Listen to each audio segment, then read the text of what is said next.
Hi guys! Alam nyo ba na dito sa bayan ng Mahayhay, Laguna ay may 4 na sikat na paliguan? Sikat ang mga ito dahil sa kanilang mala crystal clear na tubig na nagmumula pa sa bundok Banahaw. Una dito ay ang Bukal Falls na matatagpuan sa Barangay Bukal. Kilala rin ito bilang Kilangin Falls sa bayan ng Liliw. May entrance fee lamang ito na 30 pesos, environmental fee na 30 pesos din at 300 pesos naman para sa tour guide minimum of 5 persons. Kung gusto nyo itong puntahan ay magtungo muna kayo sa Barangay Hall ng Bukal para doon magbayad. 10 to 15 minutes ang trekking dito at medyo matarik ang daan kaya kailangan mag-ingat. Ang sunod naman na paliguan ay itong Dalitiwan Resort. Madali lang itong matunton dahil tabi lang ito ng kalsada.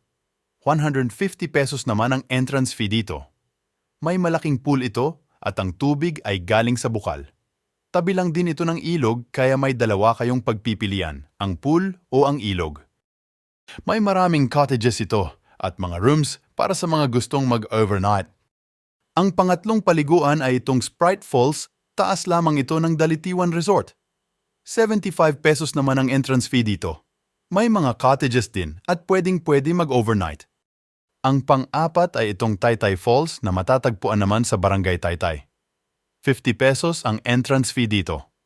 Ito ang pinakasikat sa 4, kaya maganda itong puntahan pag weekdays para hindi dagsa ang tao. Sobrang lamig at linaw ng tubig dito, kaya maganda pag may underwater camera ka. Kaya tara na sa Mahayhay, Laguna!